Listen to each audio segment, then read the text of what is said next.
Hello दोस्तों, नमस्कार। स्वागत है आपका हमारे YouTube channel Uttarakhand GK very easy tricks में। और आज की इस वीडियो में हम बात करेंगे Uttarakhand GK test series part 91 के बारे में। और उत्तराखंड की ये टेस्ट सीरीज हमारी उत्तराखंड पोस्टमार्टम क्लासेस नाम से जानी जाती है, जिसमें हम अभी तक 90 पार्ट्स दोस्तों पढ़ चुके हैं। अगर आपने 90 वीडियो नहीं देखी है तो आप इन वीडियोज़ को जरूर देख लीजिएगा। अप्रॉक्सीमेटली उत्तराखंड का 70 to 80% सिलेबस मैंने क्वेश्चन फॉर्मेट में इन 90 पार्ट्स में कंप्लीट कराया हुआ है। तो अभी भी आपके एग्जाम में कुछ दिन बचे हुए हैं। कनिष्ठ सहायक का एग्जाम आपका 31 तारीख को होना है। नवंबर में आपका वीडियो वीपीडी वाला एग्जाम होना है। दिसंबर में दोस्तों आपका लोअर पीसीएस का एग्जाम पेपर होना है। तो और पटवारी, लेखपाल, बंदी रक्षक, फॉरेस्ट गार्ड सभी एग्जाम्स के लिए सीरीज हमारी काफी इंपॉर्टेंट है। तो आप इन सारी वीडियोस को जरूर देख लीजिएगा। और आज की इस वीडियो में भी दोस्तों हम 15 इंपॉर्टेंट क्वेश्चंस के बारे में बात करेंगे और उससे संबंधित जो भी फैक्ट्स रहते हैं वो मैं आपको बताते हुए चलूंगा। वीडियो पसंद आती है तो वीडियो को लाइक जरूर कीजिएगा, कमेंट जरूर कीजिएगा, अपने दोस्तों के साथ में भी वीडियो को जरूर शेयर कीजिएगा। और दोस्तों, अगर आप उत्तराखंड के आगामी एग्जाम से तो प्रैक्टिस सेट या फिर किसी भी कोर्स से जुड़ना चाहते हैं तो प्ले स्टोर से हमारी application Uttarakhand GK very easy trick को डाउनलोड करके जुड़ सकते हैं। चलिए शुरू करते हैं आज की इस वीडियो को। और आज का हमारा पहला प्रश्न है, जो कि प्रीवियस वीडियो में मैंने आपको होमवर्क भी दिया था। निम्न में से सर्वाधिक ऊंचाई वाला पर्वत कौन सा है? त्रिशूल पर्वत, चौखंबा पर्वत, द्रोणगिरी पर्वत या फिर सतोबद्ध पर्वत। तो ऐसे प्रश्न के लिए दोस्तों आपको सबसे पहले याद होना चाहिए कि इन सभी पर्वतों की ऊंचाई आपको याद होनी चाहिए। तो इसमें से जो राइट आंसर हो जाएगा वो है आपका दोस्तों चौखंबा पर्वत। क्यों? क्योंकि चौखंबा पर्वत की जो ऊंचाई है वो है 7138 मीटर। कितनी? 7138 मीटर। जबकि त्रिशूल पर्वत की ऊंचाई कितनी है? यह है 7120 मीटर। द्रोणगिरी पर्वत या दूनागिरी पर्वत की ऊंचाई है दोस्तों कितनी? 7066 मीटर। और सतोपंथ पर्वत की जो ऊंचाई है वह है, इससे कम ही है, मतलब एग्जैक्टली इससे कम ही इसकी ऊंचाई है। तो आंसर यहाँ पे हो जाएगा 7084 के आसपास है। 7084 मीटर के आसपास में सतोपंथ पर्वत की ऊंचाई है। तो इसमें से सर्वाधिक ऊंचाई पर स्थित पर्वत कौन सा हो जाएगा? वो हो जाएगा चौखंबा पर्वत। और अगर आपसे नॉर्मली पूछेगा कि उत्तराखंड में सर्वाधिक ऊंचाई पर स्थित पर्वत कौन सा है या फिर उत्तराखंड राज्य का सर्वोच्च शिखर कौन सा है, वह है दोस्तों कौन सा? नंदा देवी पश्चिमी, जो कि कहाँ स्थित है? चमोली जनपद में स्थित है। इसकी ऊंचाई कितनी है? 7817 मीटर है। कोई भी उत्तराखंड का एग्जाम है दोस्तों, पर्वतों से संबंधित प्रश्न एग्जाम में आते ही आते हैं। और जो त्रिशूल पर्वत है, चौखंबा पर्वत है, द्रोणगिरी पर्वत है और सतोपंथ पर्वत है, ये सभी पर्वत कहाँ स्थित हैं? यह सभी पर्वत हमारे चमोली जनपद में स्थित हैं। इसी के साथ नंदा देवी पश्चिमी, जो कि उत्तराखंड राज्य का सर्वोच्च शिखर या सबसे ऊंचा पर्वत श्रृंखला है, जिसकी ऊंचाई है 7817 मीटर, ये भी हमारा चमोली में ही स्थित है। कामेट पर्वत श्रृंखला, जो कि उत्तराखंड का दूसरा सबसे ऊंचा शिखर है, जिसकी ऊंचाई है 7756 मीटर, ये भी दोस्तों चमोली जनपद में ही स्थित है। नंदा देवी पूर्वी, जिसे उत्तराखंड की तीसरी सबसे ऊंची चोटी माना जाता है, ये भी कहाँ स्थित है? चमोली जनपद में ही स्थित है। इसी के साथ माणा, बद्रीनाथ, चौखंबा, त्रिशूल, सतोपंथ, द्रोणगिरी या दूनागिरी, गंधमार्दन, केदारनाथ, कोलांका, ये सभी जो हमारी पर्वत चोटियां कहाँ स्थित है? चमोली जनपद में स्थित है। इसी के साथ साथ दोस्तों, क्या एग्जाम में एक प्रश्न हाल ही में पूछा गया था कि कामेट पर्वत की ऊंचाई कितनी है? तो 7756 मीटर कामेट पर्वत की ऊंचाई है। तो ये ऊंचाइयां भी आपको एग्जैक्टली याद रखनी पड़ेगी। उत्तराखंड की सबसे ऊंची चोटी या गढ़वाल की सबसे ऊंची चोटी कौन सी है? नंदा देवी पश्चिमी। वहीं कुमाऊं की सबसे ऊंची चोटी कौन सी है दोस्तों? तो कुमाऊं की सबसे ऊंची चोटी है कौन सी? पंचाचूली पर्वत श्रृंखला, जिसकी ऊंचाई है 6904 मीटर, जो कि पिथौरागढ़ में स्थित है। क्या? पंचाचूली पर्वत, ये कुमाऊं की सबसे ऊंची पर्वत चोटी है। ऐसे दोस्तों एक बार एग्जाम में पूछा गया था कि जैलंग पर्वत श्रृंखला या जैलंग पर्वत किस जनपद में स्थित है? जैलंग पर्वत दोस्तों हमारा कहाँ? उत्तरकाशी जनपद में स्थित है। क्या? जैलंग पर्वत। तो इस प्रकार के प्रश्नों को आपको एग्जैक्टली याद रखना पड़ेगा कि कौन सा पर्वत कहाँ स्थित है। बाकी अगर उत्तरकाशी के कुछ अन्य पर्वतों के बारे में बात करें तो यमुनोत्री पर्वत, गंगोत्री पर्वत, बंदरपूछ पर्वत, स्वर्गारोहिणी पर्वत चमोली उत्तरकाशी के बीच में ही माना जाता है इसे, ठीक है। और एक गुन्नी पर्वत, ये चमोली में स्थित है। गुन्नी पर्वत चमोली में स्थित है, ठीक है। और गंगोत्री पर्वत, ये मैंने आपको बता दिया उत्तरकाशी के। भागीरथी पर्वत उत्तरकाशी में स्थित है। श्रीकंठ पर्वत दोस्तों ये हमारा उत्तरकाशी में स्थित है। क्या? श्रीकंठ पर्वत भी। ये पॉइंट आपको डायरेक्टली याद रखना है। अभी हाल ही में एक एग्जाम पेपर और हुआ था सचिवालय वाला, उसमें पूछा गया था एलिफेंट पीक यानी कि हाथी पर्वत किस जनपद में स्थित है? तो डायरेक्टली सिंपल सा प्रश्न था दोस्तों, हाथी पर्वत कहाँ? चमोली में स्थित है। देवस्थान पर्वत और नंदाखाट पर्वत चमोली पिथौरागढ़ के मध्य में स्थित है। ये सभी पर्वत हमारे कहाँ स्थित है? चमोली जनपद में ही स्थित है। तो मैंने आपको बता दिया ये पर्वत, आप डायरेक्टली पढ़ लीजिएगा किताबों से, एग्जाम में यहाँ से प्रश्न बनता है। तो फिलहाल जो ये 4 ऑप्शन दिखा रहे हैं ये चमोली में स्थित है। यहाँ पे कुछ अन्य पर्वत भी दिए गए हैं, आप लिख लीजिएगा। चौखंबा पर्वत इसका आंसर है, 7138 मीटर इसकी ऊंचाई है। राज्य की सबसे ऊंची पर्वत श्रृंखला नंदा देवी पश्चिमी है, जिसकी ऊंचाई 7817 मीटर। कामेट की ऊंचाई 7756 मीटर है। नंदा देवी पूर्वी 7434 मीटर। तो कुछ पर्वत और यहाँ पे दिए गए, कामेट पर्वत, कामेट, माणा, मुकुट पर्वत, ये सभी, बद्रीनाथ पर्वत, ये सभी कहाँ है? हमारे चमोली में स्थित हैं। यहाँ पे आप देख सकते हैं। ज़्यादा जो मैंने महत्वपूर्ण था वो मैंने आपको बता दिया है, ठीक है। केदारनाथ पर्वत दोस्तों याद रखना आपको, कहाँ? केदारनाथ पर्वत। तो बहुत सारे लोग इसमें रुद्रप्रयाग करके आ जाते हैं, इसमें आपको याद रखना है कि केदारनाथ पर्वत चमोली और उत्तरकाशी के मध्य में स्थित है। क्या? केदारनाथ पर्वत। तो ये कुछ जो हमारे स्पेशल पर्वत होते हैं ये याद रखने पड़ते हैं ताकि एग्जाम में इस प्रकार की गलतियां ना हो, ठीक है। ऐसे ही नीलकंठ पर्वत दोस्तों, जिसे ब्यूटी ऑफ गढ़वाल कहते हैं, क्या नीलकंठ पर्वत श्रृंखला जिसे ब्यूटी ऑफ गढ़वाल कहते हैं, ये कहाँ स्थित है? चमोली में स्थित है। यह प्रश्न भी एग्जाम में पूछा जा चुका है, नीलकंठ पर्वत। वहीं नीलकंठ महादेव मंदिर कहाँ से है दोस्तों? यह पौड़ी गढ़वाल जनपद में स्थित है। अगला प्रश्न है दोस्तों हमारा कि राज्य में सर्वाधिक कृषि योग्य भूमि किस जनपद में है? तो राज्य में सर्वाधिक कृषि योग्य भूमि दोस्तों हरिद्वार, उधमसिंह नगर, रुद्रप्रयाग या फिर देहरादून। तो सब सर्वाधिक कृषि योग्य भूमि है उधमसिंह नगर जनपद में स्थित है, जबकि सबसे कम कृषि योग्य भूमि कहाँ स्थित है? वह रुद्रप्रयाग जनपद में स्थित है। सबसे अधिक जो कृषि योग्य भूमि है कहाँ? उधमसिंह नगर जनपद में है, और सबसे कम कृषि योग्य भूमि कहाँ है? रुद्रप्रयाग में है। बहुत सारी किताबों में दोस्तों सबसे कम कृषि योग्य भूमि में क्या आपका आंसर दिया गया है? उत्तरकाशी भी आंसर दिया गया है, तो इसलिए आप सबसे कम में उत्तरकाशी और रुद्रप्रयाग दोनों को ही नोट कर लीजिएगा, लेकिन सर्वाधिक में क्या है? उधमसिंह नगर में है। अब एग्जाम में प्रश्न ये बनता है दोस्तों कि उत्तराखंड में कितनी भूमि जो है वह कृषि योग्य भूमि है? तो उत्तराखंड की अप्रोक्सीमेटली दोस्तों 13% भूमि, कहीं कहीं पे आपको 15% भी रिकॉर्ड मिलेगा, तो 13% या 15% भूमि क्या है? कृषि योग्य भूमि है उत्तराखंड में, ठीक है। जिसमें सर्वाधिक कहाँ है? उधमसिंह नगर में है, और सबसे कम कहाँ पे? रुद्रप्रयाग में या फिर उत्तरकाशी में सबसे कम कृषि योग्य भूमि है। ऐसे दोस्तों एक प्रश्न यहाँ से बनता है कि सर्वाधिक शुद्ध बोए गए भूमि क्षेत्रफल वाला जिला कौन सा है उत्तराखंड का? तो सर्वाधिक शुद्ध बोए गए भूमि क्षेत्र वाला जिला है उत्तराखंड का क्या? उधमसिंह नगर जनपद। और वहीं सबसे कम शुद्ध बोए गए भूमि क्षेत्रफल वाला जिला कौन सा है? तो वो हो जाएगा हमारा चंपावत। ये कुछ इंपोर्टेंट प्रश्न है, आपको याद रखने हैं। और कृषि योग्य भूमि का प्रतिशत कितना है उत्तराखंड में? ये 13% के आसपास में है। और हाल ही में दोस्तों एक प्रश्न एग्जाम में पूछा गया था कि निम्न में से मतलब किस फसल की पैदावार उत्तराखंड में नहीं होती? ऑप्शन थे सेब, लीची, माल्टा या फिर नारियल। तो आप लोगों को पता होना चाहिए नारियल क्या है उत्तराखंड में उत्पन्न नहीं होता है। ऐसे प्रश्न पूछ लिया जाता है कृषि से संबंधित कि उत्तराखंड में भकार क्या है, कि मतलब भकार क्या है? तो भकार खाद्यान्न संग्रहण के लिए हमारा भकारू का प्रयोग किया जाता था, किसके? खाद्यान्न संग्रह हेतु, ठीक है। तो कृषि संबंधित लेसन से बहुत सारे प्रश्न पूछे जाते हैं, जैसे कि एक प्रश्न आपसे मत्स्य नीति लागू करने वाला देश का पहला राज्य कौन सा था? तो उत्तराखंड मत्स्य नीति लागू करने वाला देश का पहला राज्य था। और उत्तराखंड ने मत्स्य नीति कब लागू की थी? 2002 में उत्तराखंड ने अपनी मत्स्य नीति लागू की थी। राज्य में नई कृषि नीति कब लागू की गई थी? तो 2011 में राज्य में नई कृषि नीति लागू की गई थी। राज्य की लगभग कितनी प्रतिशत जनसंख्या कृषि क्षेत्र से जुड़ी हुई है? तो ऐसा कहा जाता है कि राज्य की लगभग 70% यानी कि 69 पॉइंट कुछ प्रतिशत जनसंख्या क्या है? डायरेक्टली कृषि क्षेत्र से जुड़ी हुई है। ऐसे दोस्तों प्रश्न बन जाता है कि उत्तराखंड या प्रदेश की कुल जनसंख्या में कृषि क्षेत्र से जुड़े लोग कितने हैं? तो कृषि क्षेत्र से अप्रोक्सीमेटली दोस्तों 12.81% या 13% के आसपास में लोग क्या है? डायरेक्टली कृषि क्षेत्र से जुड़े हुए हैं। यहीं से प्रश्न ये बनता है दोस्तों कि राज्य के कुल भू क्षेत्र में पर्वतीय भूमि क्षेत्र कितना है और मैदानी भूमि क्षेत्र कितना है? तो 86.07% जो आपका पर्वतीय भूमि क्षेत्र है उत्तराखंड में, और मैदानी भूमि क्षेत्र कितना है? 13.93% मैदानी या फिर समतलीय भूमि क्षेत्र है। यहीं से दोस्तों हमारा एक और प्रश्न बन जाता है यही कृषि वाले टॉपिक से कि जो हमारा पर्वतीय भूभाग है उसमें कितनी प्रकार की कृषि होती है? तो 3 प्रकार की दोस्तों वहां पे कृषि भूमि पाई जाती है। एक होती है तलाऊ भूमि, उपराऊ भूमि और इजरान भूमि, जिसमें तलाऊ भूमि सबसे अव्वल दर्जे की या सबसे उत्कृष्ट कृषि हेतु जानी जाती है, जबकि इजरान भूमि सबसे खराब कृषि हेतु जानी जाती है, ठीक है। ये पॉइंट भी आपको डायरेक्टली याद रखना है। और भूमि बंदोबस्त वाले जो टॉपिक है कृषि से संबंधित दोस्तों वो आप लोग डायरेक्टली पढ़ लीजिएगा, वहां से भी एग्जाम में बहुत सारे प्रश्न पूछे जाते हैं, ठीक है। और राज्य के कुल अप्रोक्सीमेटली 13% के भूभाग पर क्या होती है? हमारी कृषि होती है। ये पॉइंट भी आपको डायरेक्टली नोट डाउन करना है। ऐसे ही कुछ और फैक्ट्स भी हैं किताब में, आप देख लीजिएगा। कृषि वाला लेसन बहुत अच्छी तरीके से पढ़ लीजिएगा, उसके ऑब्जेक्टिव सॉल्व कर लीजिएगा, क्योंकि कृषि वाले टॉपिक से भी आपको 1 से 2 प्रश्न दोस्तों एग्जाम में देखने को मिलेंगे। तराऊ भूमि, उपराऊ भूमि, इजरान भूमि क्या क्या होती है, क्या क्या इसके प्रावधान है, और कौन सा भूमि बंदोबस्त कब हुआ था, किस लिए फेमस है, ये सारी चीजें आपको वह कृषि वाले लेसन में देखने को मिल जाएंगी, ठीक है। तो वहां से आप ये चीजें देख लीजिएगा। और उत्तराखंड में सर्वाधिक कौन सी फसल होती है? तो उत्तराखंड में सर्वाधिक जो फसल होती है दोस्तों वो है गेहूं की फसल। सबसे उत्कृष्ट लेवल पे हमारी गेहूं होता है, उसके बाद में होता है दोस्तों हमारा क्या? चावल, और उसके बाद में होता है क्या? गन्ना। और अभी जो प्रेजेंट टाइम के रिकॉर्ड है दोस्तों उसके अनुसार उत्तराखंड में सर्वाधिक गेहूं उत्पादन में जो प्रथम जिला है हमारा वह उधमसिंह नगर जनपद ही है।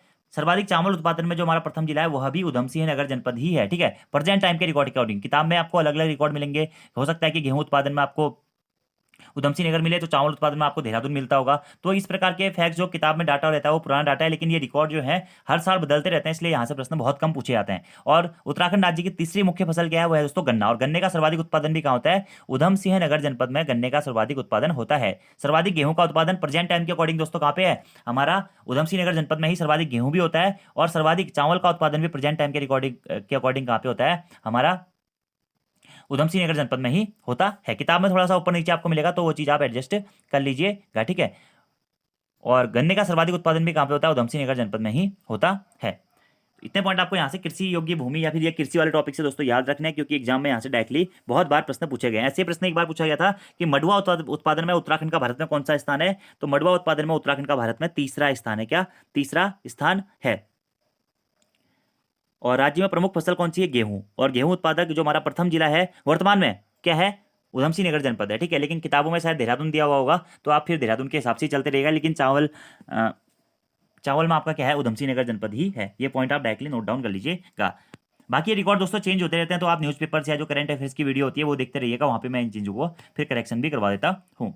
तो आंसर है उधम सिंह नगर। अगले प्रश्न की बात करते हैं कि हरिद्वार में संस्कृत अकादमी की स्थापना किस वर्ष की गई थी? अच्छा प्रश्न है दोस्तों, हरिद्वार से संबंधित एग्जाम में प्रश्न बार बार पूछे जा रहे हैं।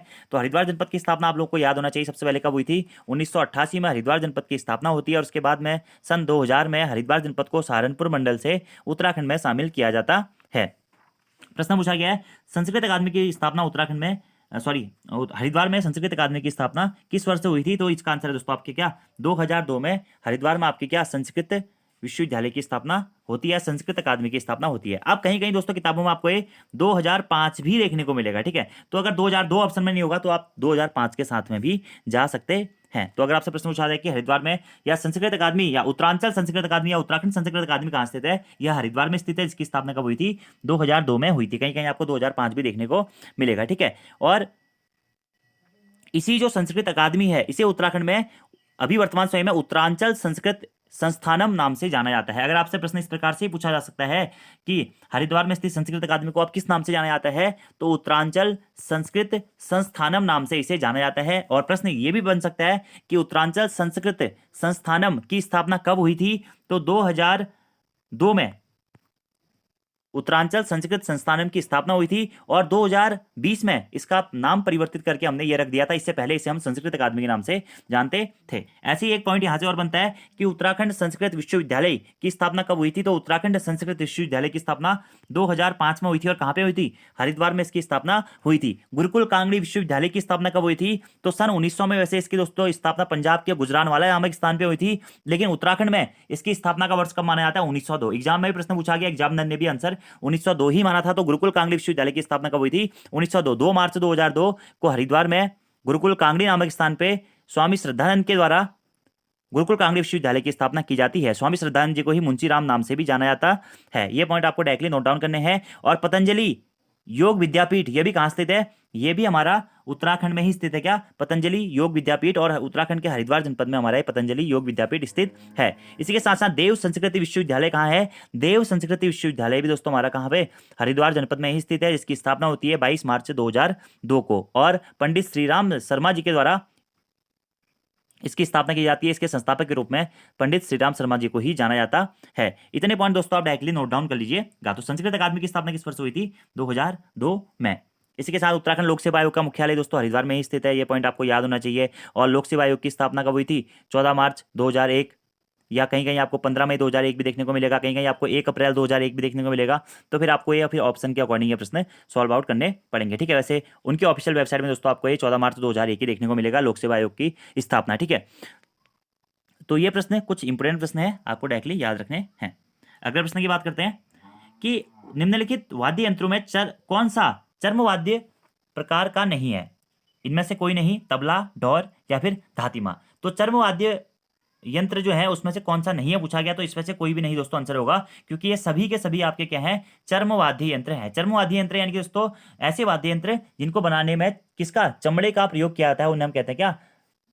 चर्म वाद्य यंत्र, ठीक है। तो भले ही ढोल की बात करें दोस्तों, या हम बात करें तबले की बात करें, धतीमा की बात करें, डोर की बात करें, नगाड़ा, ढपली, हुड़का, हुड़की, डोर, सैया, तबला, ढपली, ये आपके सभी क्या है दोस्तों? सभी चर्म वाद्य यंत्र हैं, यानी कि जिसमें चमड़े का प्रयोग करके जो वाद्य यंत्र बनाए जाते हैं उन्हें हम कहते हैं क्या? चर्म वाद्य यंत्र, ठीक है। इसी के साथ साथ में और भी अगर आप एग्जाम्पल नोट करना चाहते हैं तो ढोल, ढोल याद रख लीजिएगा, ढोल भी क्या है? चर्म वाद्य यंत्र है, ठीक है। इसी के साथ में नगाड़ा, तबला, ढपली, हुड़की, हुड़का, डोर, दमामा या दमाऊ, धातिमा, ये सभी क्या है? हमारे चर्म वाद्य यंत्र, ठीक है। ऐसे दोस्तों कुछ हमारे क्या होता है? फूंक वाद्य यंत्र भी होते हैं, जिन्हें फूंक मारकर बजाया जाता है। इसी फूंक वाद्य यंत्र को क्या? सुशिर वाद्य यंत्र भी कहते हैं, जैसे क्या? रणसिंहा, शंख, मोचंग, अलगोजा या बांसुरी, मसकबीन, ऊर्ध्वमुखी, ये सभी क्या हैं आपके सुशिर या फूक वाद्य यंत्र हैं। ऐसे ही दोस्तों कुछ धातु या घन वाद्य यंत्र भी होते हैं जो धातु का प्रयोग करके बनाए जाते हैं, जैसे कि घंटा, वीणाई, थाली, जहाज, करताल, चिमटा, खजड़ी, ये सभी आपके क्या होते हैं फिर धातु या घन वाद्य यंत्र भी होते हैं। कुछ आपके तार वाद्य यंत्र भी होते हैं, जैसे कि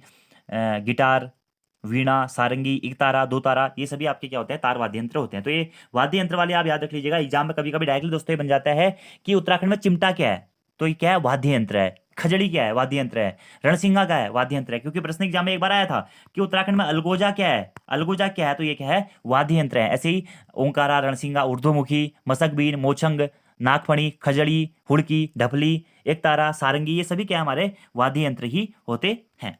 अगले प्रश्न की बात करते हैं कि दोनिया कर, सायर कर, सलामी कर आदि किसके शासनकाल में लगाए जाते थे। तो अच्छा प्रश्न है दोस्तों, चंद काल में, परमार काल में, ब्रिटिश काल में या फिर गोरखा काल में। तो दोनिया कर, सायर कर और सलामी कर दोस्तों किसमें, गोरखा काल में लगाए जाने वाले कर थे। गोरखाओं के समय पे ये हमारे कर लगाए जाते थे। ठीक है, अब प्रश्न ये बनता है कि ये जो दोनिया कर था, सायर कर था या सलामी कर था, यह किन किन चीजों पे लगता था।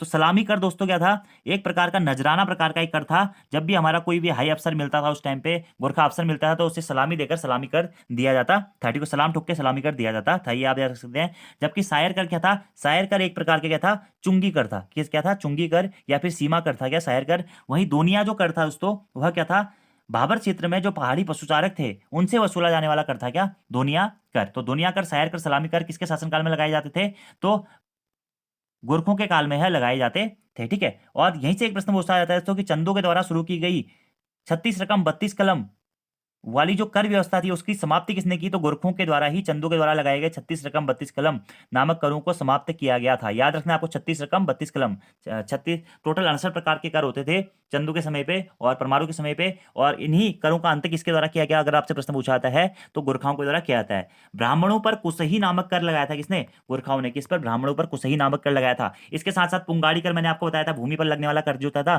पुंगाड़ी कर कहलाता था। टीका भेंट कर भी था, जो कि शादी और विवाह के समय पे जो कर लगाया जाता था वह टीका भेंट कर कहलाता था। ऐसे ही रहता कर, रहता कर यानी कि जो भी आदमी गांव छोड़कर भाग के जाता था या गांव छोड़कर भागे हुए लोगों पर जो कर लगता था वो था क्या, हमारा रहता कर। रहता कर, रहता नहीं है गांव में तब भी कर लगता था। ठीक है, बहता कर क्या होता था, छिपाई हुई संपत्ति पर जो कर लगता था उसे कहते थे गोरखा काल में क्या, बहता कर। ऐसे ही घी कर था, जो दुधारू पशुओं पर या घी बनाने वाले पशुओं पर जो कर लगता था वह घी कर कहलाता था। पुत्रहीन व्यक्तियों पर भी दोस्तों कर था। पुत्रहीन व्यक्तियों पर कौन सा कर था, मरो कर पुत्रहीन व्यक्तियों पर लगता था। और ये गोरखों के जो भी कर प्रणाली है, मैंने गोरखों के 4 या 5 पार्ट बनाए हुए हैं दोस्तों, वो वीडियो आप जरूर देख लीजिएगा। पूरा गोरखा मैंने वहां पे आपको कंप्लीट करके बता चुका हूँ। ठीक है, ऐसे टीका भेंट कर होता है शादी विवाह के समय पे, टांड कर होता है जो बुनकर उसे लिया जाता है, तिमारी कर होता था जो कि सैनिकों को देय वेतन के आधार पर जो कर होता था, तिमारी कर होता था। इसी के साथ में गोबर और पुछिया कर थे, ये भी गोरखाकालीन करों के रूप में जाने जाते हैं। जनिया सुनिया कर था जो कि लगान की जानकारी के लिए वसूला जाता था। दस्तूर कर था जो कि गांव के प्रधान या थे थोकदारों के अधीन होते थे, उन्हें दस्तूर देना पड़ता है तो दस्तूर कर के रूप में उसे जानते थे। तो ये सभी कर मैं वहां पे आपको बता चुका हूँ। अगले प्रश्न की बात करते हैं, तो यहाँ पे भी मैंने लिखा हुआ है, देखिए, पुंगाड़ी कर, सलामी कर, टीका भेंट कर, तिमारी कर, ये सभी कर आप यहाँ पे देख सकते हैं। पुंगाड़ी, सलामी, तिमारी, इसको आप पढ़ लीजिएगा। पगड़ी, कौन सा कर किस लिए प्रयोग होता है, सवांगी, दस्तूर कर, टांड कर, तान कर, मिजारी कर, मरो कर, रहता कर, घी कर, ये सभी कर यहाँ पे मैंने आपको बता रखे हैं, तो आप इनको नोट डाउन कर लीजिएगा। बहता कर देखिए, घी कर, यहाँ से भी आपको प्रश्न एग्जाम में देखने को मिल सकता है। ठीक है, जैसे कि जन्या सुन्या कर, राजकर मिजारी से लगान की बावत पूछने पर यह कर लगता था। ठीक है, मौकर था जो कि एक ग्रह कर था, इसमें परिवार, संयुक्त परिवार में मुनकर के रूप में भी ये कर वसूला। अधनी दफ्तरी कर था, कर्मचारियों के वेतन हेतु ये अधनी दफ्तरी कर लिया जाता था। तो ये सभी कर यहाँ पे लिखे गए हैं, आप इसको देख लीजिएगा। ठीक है, अगले प्रश्न की बात करते हैं दोस्तों, निम्न में से किस जनजाति में बाल विवाह की प्रथा प्रचलित थी, बोक्सा में, राजी में, थारू में या फिर भोटिया में। तो बाल विवाह की जो प्रथा थी दोस्तों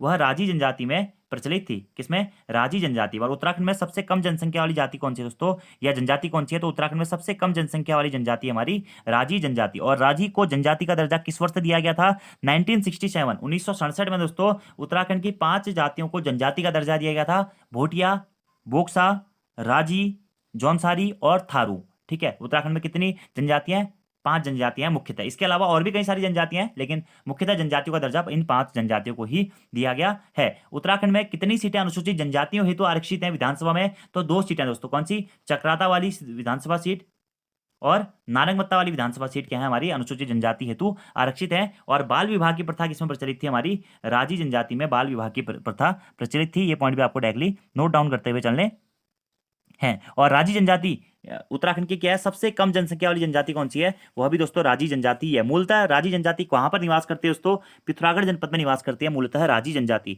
कौन सी जनजाति अदृश्य विनिमय या फिर मूक विनिमय के लिए जानी जाती है, तो राजी जनजाति अदृश्य विनिमय या फिर मूक विनिमय के लिए जानी जाती है। मंगोलियड परिवार या मंगोलायड परिवार से संबंधित हमारी राजी जनजाति मानी जाती है। और यह जनजाति अपने आप को बंदरौत या फिर जंगल का राजा जनजाति कहकर भी संबोधित करती है। तो बंदरौत जाति भी राजी जनजाति को ही कहा जाता है। पिथौरागढ़ में मुख्यतः यह निवास करती है। और राजी जनजाति के जो आवास होते हैं इन्हें कहा जाता है क्या, रौत्युड़ा। रौत्युड़ा राजी जनजाति के आवासों को कहा जाता है।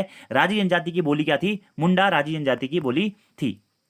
और ये लोग स्वयं को राजपूत मानते हैं। उत्तराखंड की कौन सी जनजाति काष्ठ कला में निपुण मानी जाती है, यानी कि काष्ठ कला में निपुण जनजाति कौन सी है, वह भी दोस्तों हमारी कौन सी है, राजी जनजाति है। पलायन विवाह प्रचलित था, बाल विवाह इनके उसमें प्रचलित था। वधु मूल्य प्रथा, वधु मूल्य प्रथा का प्रचलन भी हमारा राजी जनजाति में पाया जाता है। राजी जनजाति के प्रमुख देवता कौन थे, बागनाथ देवता, जिनका मंदिर बागनाथ मंदिर कहां पे स्थित है, बागेश्वर जनपद में स्थित है बागनाथ मंदिर। और किसके द्वारा निर्माण किया गया था, लक्ष्मीचंद के द्वारा 1602 में इसका निर्माण किया गया था। तो बागनाथ देवता जो है राजी जनजाति के प्रमुख देवता थे। इसी के साथ साथ छुरमल देवता, गणनाथ देवता, मल्लिकार्जुन देवता, मलयनाथ देवता आदि भी हमारे क्या थे, राजी जनजाति के कुछ अन्य देवता थे।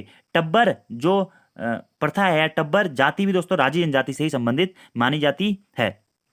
पिथौरागढ़ जनपद में निवास करती है, काष्ठकला में निपुण होते हैं। रौत्युड़ा इनके आवास को कहा जाता है, सबसे कम जनसंख्या वाली ये जनजाति है, ठीक है। और एक दो पॉइंट यहां से और होते हैं कि पिंठा संस्कार प्रथा, क्या पिंठा संस्कार प्रथा, सांगजांगी संस्कार प्रथा, सांगजांगी संस्कार प्रथा और वधु मूल्य प्रथा, इन तीनों प्रथाओं का प्रचलन हमारा कहाँ, राजी जनजाति में पाया जाता है। रिंग डांस ये लोग करते थे जो कि थलिया नृत्य के समान होता है। और झूम खेती तो भी प्रसिद्ध माने जाते हैं हमारे क्या, राजी जनजाति। इतने पॉइंट आपको राजी जनजाति से डायरेक्टली याद रखने हैं। अगले प्रश्न की बात करते हैं कि राज्य का प्रथम हाथी अस्पताल किस जनपद में खोला गया है, हरिद्वार में, पौड़ी में, देहरादून में या फिर नैनीताल में। तो राज्य का प्रथम हाथी अस्पताल दोस्तों हमारा हरिद्वार जनपद में खोला गया। और उत्तराखंड करंट अफेयर्स की वीडियो देख लीजिएगा, वहां पे मैं आपको ये सारे फैक्ट्स करवा चुका हूं। अगले प्रश्न की बात करते हैं कि नमामि गंगे परियोजना के तहत किस राज्य में 10,000 रुद्राक्ष वृक्ष लगाए जाएंगे, ठीक है। तो नमामि गंगे परियोजना के तहत दोस्तों उत्तराखंड में हमारे 10,000 रुद्राक्ष वृक्ष लगाए जाने की घोषणा हुई है। अब नमामि गंगे योजना या अभियान की शुरुआत कब से हुई थी, 2014 में दोस्तों राष्ट्रीय स्तर पर प्रधानमंत्री मोदी जी के द्वारा नमामि गंगे अभियान को शुरू किया गया था। ये मैं भारत के संदर्भ में बात कर रहा हूं, लेकिन अगर आपसे पूछा जाता है उत्तराखंड में कि उत्तराखंड में नमामि गंगे अभियान कब से शुरू हुआ था, जो कि एग्जाम में 4-5 बार पूछा गया है, तो 7 जुलाई 2016 को हरिद्वार के ऋषिकुल नामक मैदान से हमारी नमामि गंगे परियोजना की शुरुआत होती है। कहां पे, हरिद्वार के ऋषिकुल नामक मैदान से। कब, 7 जुलाई 2016 को। तो उत्तराखंड में नमामि गंगे अभियान की शुरुआत कब से हुई थी, 2016 से, 7 जुलाई 2016 से। और वहीं भारत में इसकी शुरुआत कब से हुई थी, 2014 से। ये पॉइंट दोस्तों आपको डायरेक्टली नोट डाउन करने हैं। और इसके तहत 10,000 रुद्राक्ष वृक्ष कहां पे लगाए जाएंगे, उत्तराखंड में लगाए जाएंगे, ठीक है। और नमामि गंगे परियोजना के तहत दोस्तों गंगा की 6 सहायक नदियों को अभी स्वच्छता या स्वच्छ करने की बात भी की गई है नमामि गंगे परियोजना के तहत। ये पॉइंट भी आपको डायरेक्टली नोट आउट करने हैं। और नमामि गंगे योजना के तहत ही दोस्तों 8 जैव विविधता संरक्षण केंद्रों की स्थापना भी की जाएगी, जिसके तहत उत्तराखंड में कितने विविधता संरक्षण केंद्र हैं, 2, ऋषिकेश और देहरादून में। उत्तराखंड में भी 2 जैव विविधता संरक्षण केंद्रों की स्थापना इसी योजना के तहत की जाने की घोषणा की गई है। इतने पॉइंट आप नमामि गंगे योजना से याद रखिएगा। बाकी गंगा को राष्ट्रीय नदी का दर्जा कब दिया गया था, ये तो बच्चे को आजकल आता है, 4 नवंबर 2008 को गंगा को राष्ट्रीय नदी का दर्जा दिया गया था, याद रखना है आपको, ठीक है। और गंगा हमारी क्या है, राष्ट्रीय नदी। और गंगा में रहने वाला जो जीव है डॉल्फिन, उसे राष्ट्रीय मतलब नदी जीव के रूप में भी जाना जाता है, ठीक है। एक दो पॉइंट और होते हैं कि गंगा एक्शन प्लान की शुरुआत कब हुई, 14 जून 1985 को गंगा एक्शन प्लान की शुरुआत होती है। कहां से, वाराणसी से। किसके द्वारा, राजीव गांधी जी के द्वारा इसकी शुरुआत की जाती है। इसी के साथ दोस्तों राष्ट्रीय गंगा नदी बेसिन प्राधिकरण की स्थापना कब हुई थी, तो राष्ट्रीय गंगा नदी बेसिन प्राधिकरण की स्थापना हमारी 2008 में होती है, ठीक है। स्वच्छ गंगा मिशन की शुरुआत कहां से हुई थी दोस्तों, तो स्वच्छ गंगा मिशन की शुरुआत हुई थी कब, 2009 में, अक्टूबर 2009 में स्वच्छ गंगा मिशन की शुरुआत हुई थी। ऐसे प्रश्न बनता है स्पर्श गंगा अभियान की शुरुआत कब से हुई थी, तो 17 दिसंबर 2009 को स्पर्श गंगा अभियान की शुरुआत होती है। हेमवती नंदन बहुगुणा गढ़वाल विश्वविद्यालय के छात्रों के द्वारा इस स्पर्श गंगा अभियान की शुरुआत की जाती है गंगा की स्वच्छता हेतु, ठीक है।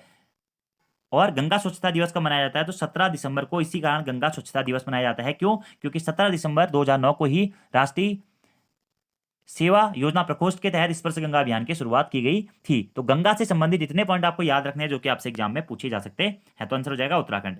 अगला प्रश्न है दोस्तों कि चंडी प्रसाद भट्ट जी के द्वारा किस वर्ष दसौली ग्राम स्वराज मंडल की स्थापना की गई थी? 1984, 1974, 1964 या फिर 1954? तो चंडी प्रसाद भट्ट जी दोस्तों उत्तराखंड से प्रथम व्यक्ति जिन्हें रमन मैग्सेसे पुरस्कार से सम्मानित किया गया था कौन थे? चंडी प्रसाद भट्ट जी थे। 1982 में इन्हें रमन मैग्सेसे पुरस्कार से सम्मानित किया गया था। चिपको आंदोलन के प्रणेता के रूप में सुंदरलाल बहुगुणा जी के साथ साथ ही चंडी प्रसाद भट्ट जी को भी जाना जाता है और इन्होंने वनों से संबंधित लोगों को जागरूक करने के लिए पर्यावरण संरक्षक के रूप में इन्हें जाना जाता है।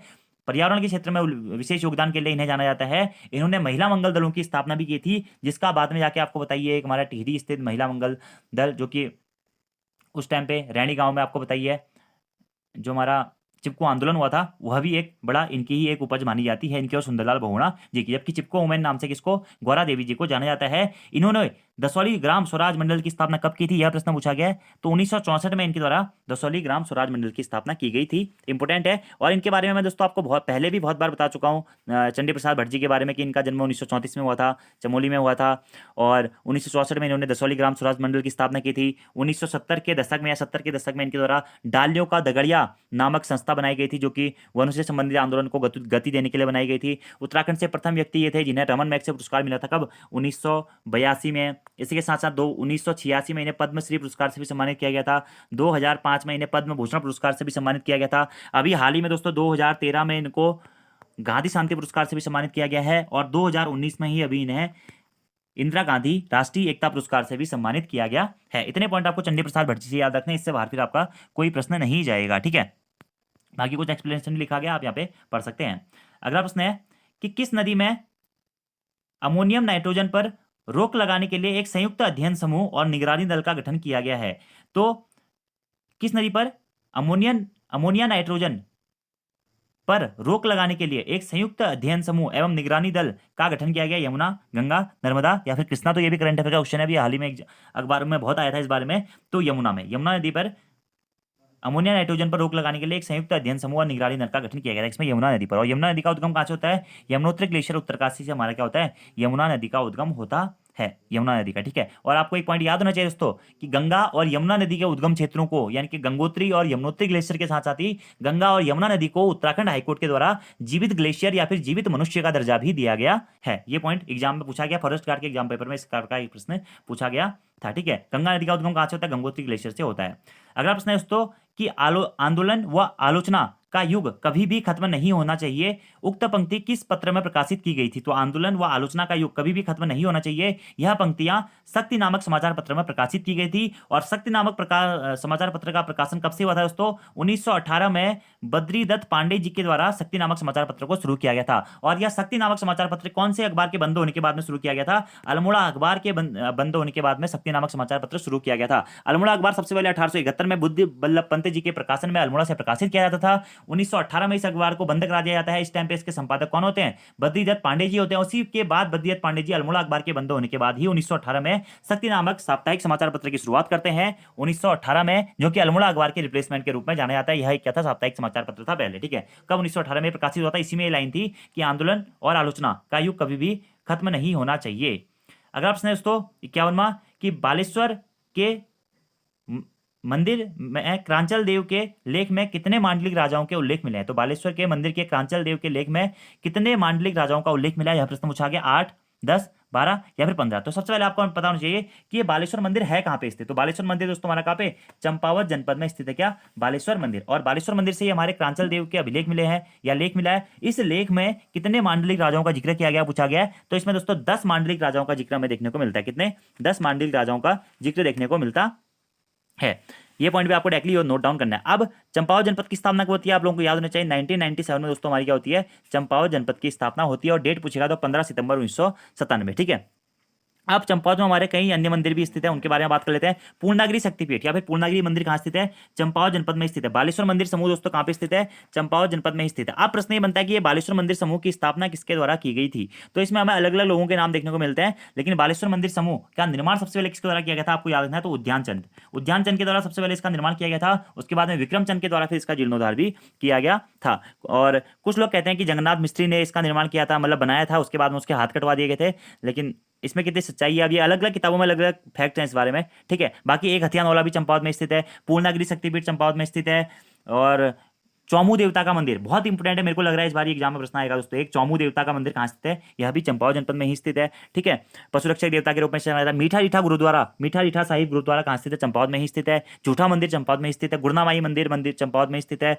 और गोलू देवता मंदिर या गोलजू या गोल्ला चौड़ का किला, ये भी हमारा चंपावत में ही स्थित है, ठीक है।